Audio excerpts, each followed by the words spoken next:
C'était l'idée de ma grand-mère qui disait à chaque fois, si tu veux réussir, tu dois te différencier des autres. Elle était toujours dans cette sorte d'engagement spirituel d'aider chaque personne dans le besoin. Je dirais même là où il est, c'est grâce à toi, papa. Transformez vos échecs en connaissances vers les succès. Tout est possible si vous restez optimiste et un but bien défini est un désir ardent. N'abandonnez jamais. Les circonstances de la vie sont souvent étranges.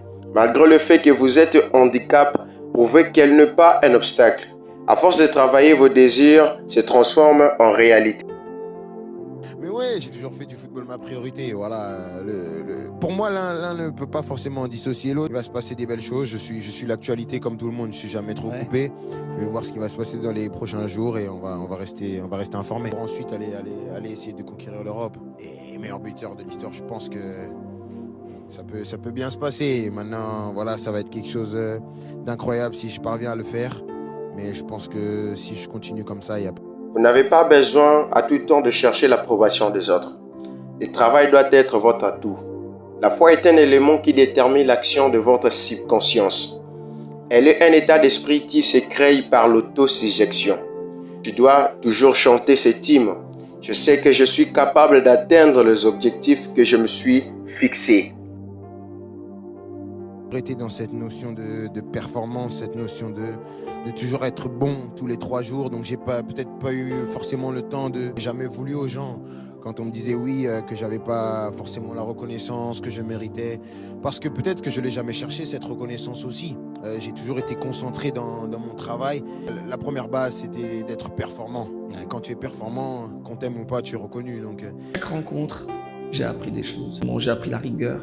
Toujours que on te donnera la chance d'avoir des grandes chansons.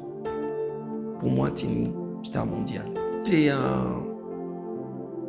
Ça fait plaisir, c'est un honneur, certes, mais c'est une responsabilité en même temps.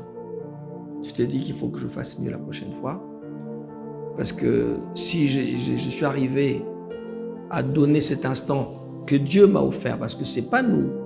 Nous, en tant qu'humains, on peut se dire, oh, ça là, voilà, danger, non. Je pense que le plus beau cadeau que j'ai au jour d'aujourd'hui, c'est l'amour du peuple. On n'a pas les mêmes exigences que quelqu'un qui a l'habitude d'aller jouer en Côte d'Ivoire. Quelque part, ça veut dire quoi? C'est ça que j'insiste sur l'école, sur la connaissance. On a besoin de faire en sorte que nos enfants très jeunes apprennent la musique. Comme le conseil que je me donne à moi-même, il ne faut jamais arrêter d'apprendre. Parce que quand je dis aux gens que j'apprends à chanter, beaucoup de gens pensent que je fais de la fausse modestie. Ça n'a rien à voir. Pour les aider, c'est quoi une œuvre d'art? Une œuvre d'art te permet de croire encore plus à la vie, de pouvoir te réveiller en te disant il y a des choses belles aussi en dehors de nos souffrances qu'on côtoie. J'ai vraiment cette conviction que je peux tout créer. Premièrement, il faut croire avant que les autres croient en leur tour. Les personnes que nous convoitons tellement aujourd'hui, hier ils ont su transformer leurs échecs en leçons pour les succès. Si tu as aimé la vidéo, n'hésite pas à t'abonner et à me laisser un commentaire pour me soutenir.